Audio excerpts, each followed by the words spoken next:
Hello student, you are welcome in the Economic IAS YouTube channel. As our series of previous year questions analysis from GS Economy for civil service mains examination is going on. And today I will discuss a question asking by UPSC in third general study paper civil service in 2025, 150 word limit. 10 marks question is there and question is very simple. You have studied the cropping pattern in India. But this question is asking some extent twisted questions. Means completely focused on high value crops. And question is explain the factors influencing the decision of the farmers on the selection of high value crop in India. Means what are the factors responsible which are motivating the farmer to choose high value crops for the production purposes.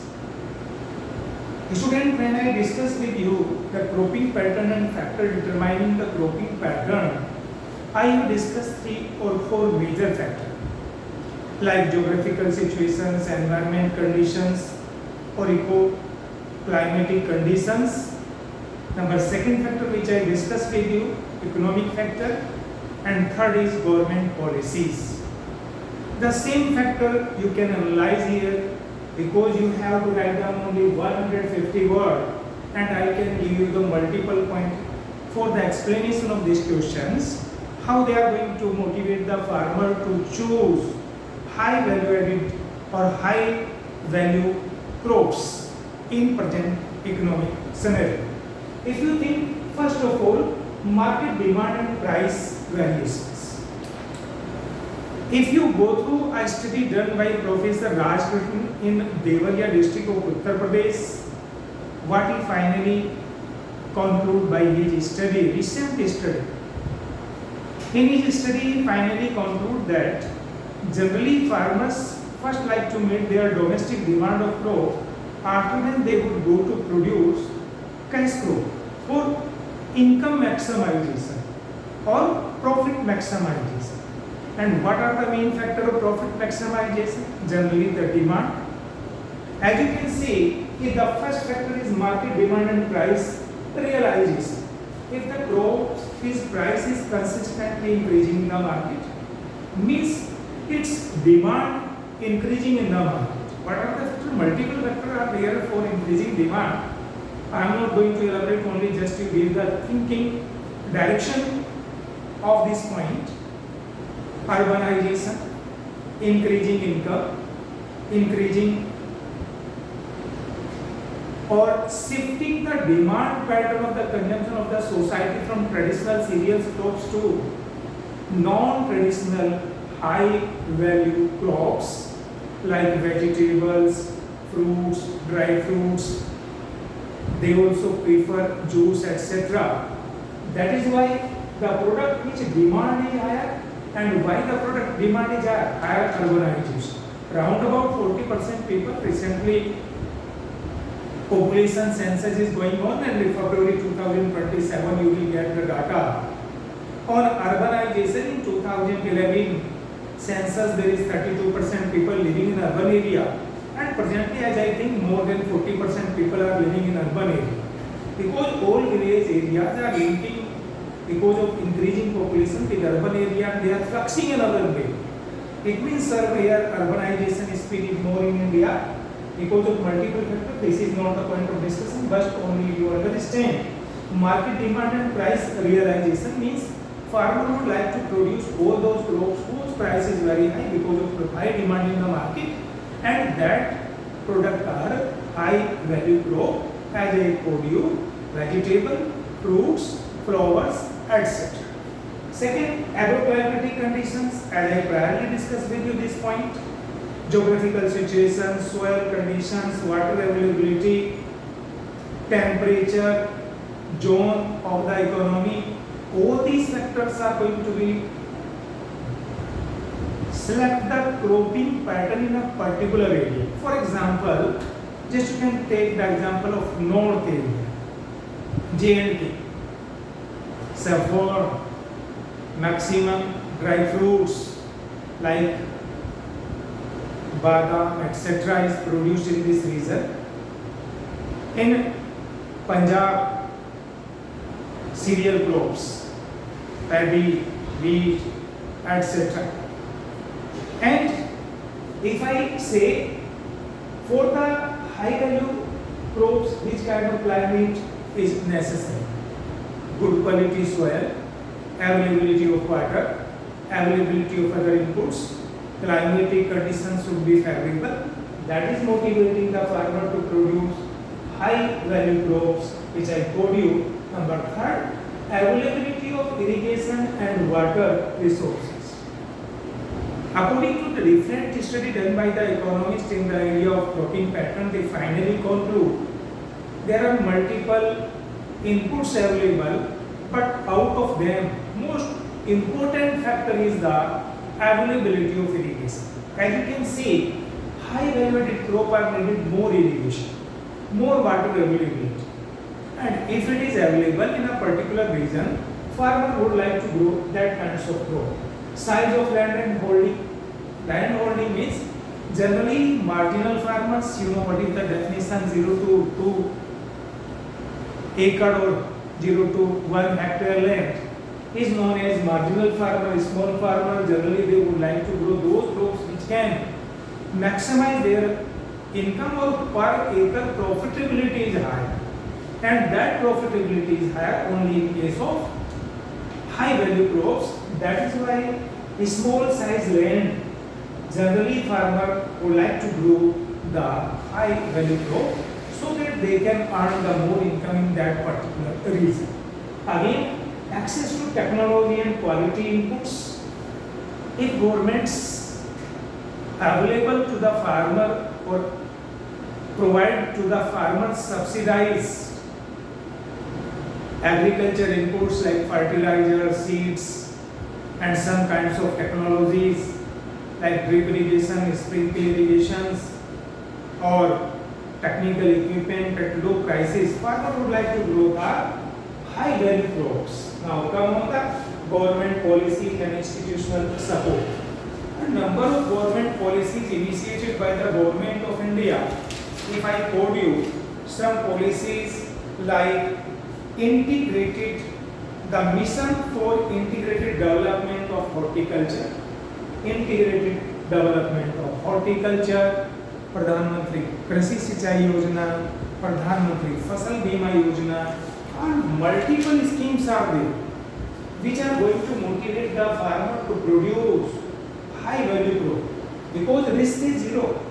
Because of government insurance coverage, farmer would like to grow all those crops which can maximize their profit. Infrastructure and supply chain. As you know, all these crops, high value crops, are perishable. It may be tomato, onion, potato, vegetables, green fruits. They are perishable in nature. And in the cold chain storage, cold transportation means warehousing facilities, market linkage, credit facilities, all things are available to the farmer. They would like to produce high value crops, means supply chain is better.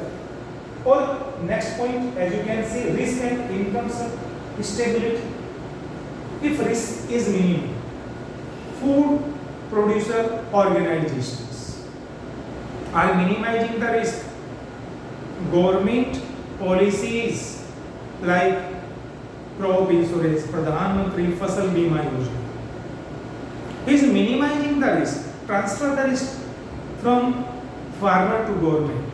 Contract farming as well as this stock exchange market also minimizing the risk. I would like to discuss this topic later, but only here. The risk is minimal if there, income stability is not there, and the income stability, if there is no fluctuations in the supply of product in the market, supply of the product is stable and it is only possible because of technology, because of infrastructural facilities to the farmer. If they have adequate infrastructure facility, then the supply in the market will be adequate or according to the demand of the product. Price variation is no more there. Only a stable price rising tendencies is there. You can see in India there is these kinds of facilities not available. If I told you recently, today is the 20 June 2026 and 3 days ago, 17 June 2026, the price of tomato in Delhi was only 20 rupees kg. Suddenly it reached up to 80 rupees kg right now. Means sometime the price of vegetables suddenly increase after this rainy season, monsoon. The green vegetable availability in the market will be low because of more water logging, etc. But recently the forecast of monsoon is around about 31% less than previous year. For normal monsoon condition, maybe the season is normal, but when there is the fertile conditions in the economy, crop production is less, price is very high. But if we have the good quality infrastructure, cold storage chain, etc., then there is less possibility of price and income variation. If risk is minimum, income stability is maximum, then definitely farmer would like to grow the more and more high value crops. Next point, access to credit and investment capacity. You know, if farmer have adequate investment capacity, either their own resources or by the support policy of the credit support policy of the government. As you can see, Kisan credit card availability. Different institutional availability of credit like commercial bank, cooperative bank, agriculture bank, all these banks are providing credit facility to farmer at a shortest time period, low rate of interest under the government credit policy because government identified agriculture sector as a priority sector. If over these high value crops also providing more credit facility, farmer would like to produce all these kinds of crops in our economy. Other factor which is not least important, labor availability. Generally, high value added, maximum high value added crops needed more labor in comparison to capital. If the labor is cheap, available to the farmers, then farmer would like to grow these kinds of crops. If the labor cost is very high, generally farmer would like to shift towards the traditional crops, cereal crops, because they are not labor intensive. I told you the sugar cane, less labor intensive in comparison to the vegetables, in comparison to fruits production. Again, if there is the market possibilities are better, it may be domestic or foreign market. Demand of the product if in international market is very high and export possibilities are there, less restrictions on behalf of government, or you can say export promotion schemes of the government of India is there. Farmer would like to produce high value added crop. As you can see, our different organizations are going to export the vegetables, fruits from India to other countries under the export promotion scheme of the government of India, so that we can generate more foreign exchange, and by using these kinds of policy, our farmer can produce more and more high value. Student, I have discussed a lot of points, but you are not needed to explain all these points within 150 words. You have to summarize your answer. How you can summarize? Now I will discuss that. First, I completely explain what are the content of this topic. Now you have to write within 150 words, within time limit, that is 6 minutes. You are not needed to invest more than 6 minutes on this question. Means at least 25 words you have to write down within 6 minutes, within 1 minute. The question divided again, question answer divided again in 3 para: introduction, extension, conclusion. In introduction, what is the question? Try to find out the focus or key point of this question. Factor influencing the decision of the farmer on selection of high value crops. write down here multiple factors which are influencing the decision of farmer, like what? Price, per acre profitability, availability of inputs, supply chain infrastructure, in comma, environment conditions, irrigation availability, incentive of investment, etc. are multiple factors which are influencing the decision of selection of farmers of high value crops. After that you will analyze, because you have to write down 25 words or 15 words, 120 words. You create two para 1, para 2, 60 words, 60 words. In summarize, all environment external factor you can write down here, or internal factor like investment capacity of farmer, attitude of the farmer, knowledge level of the farmer, interest of the farmer, multiple factors you will categorize under this heading, and you can write all those factors which I discussed with you here, comma, and so on, by elaborating, summarize within 120 and finally conclude. It is clear out of these multiple factors, the some are most important, that is availability of inputs, government policies, availability of inputs, government policies, and market conditions. They are the major factor determining or deciding decisions of the farmer for the selection of high value crops in India. That is sum up of your answer. Sufficient to write. Multiple times write down these answers. Student, now I will again told you that I am going to discuss expected questions from GS Economy for Civil Service Means 2026 since 1st July onward. Don't miss this session if you are appearing in Means, because I will decide some specific questions with their content matter so that you can write down in your shortest period and you can memorize these points multiple times. Listening these videos, you can gain maximum marks, because this is not the time to go through all the books. If you select 40% area for the preparations from GS Economy, and I would like to suggest you that you also select only the 40% from the 100%. For means if you like to get higher rank in civil services. If you are covering 100%, you are loser 100% in means examination. This is the strategy which you have to follow. I have selected some questions from different topic and I have researched and developed their answer. Finally, I will give you since 1st July, and within 10 or 12 days I will cover all the questions briefly. Per day 3 or 4 questions I will discuss with you. Thank you, students.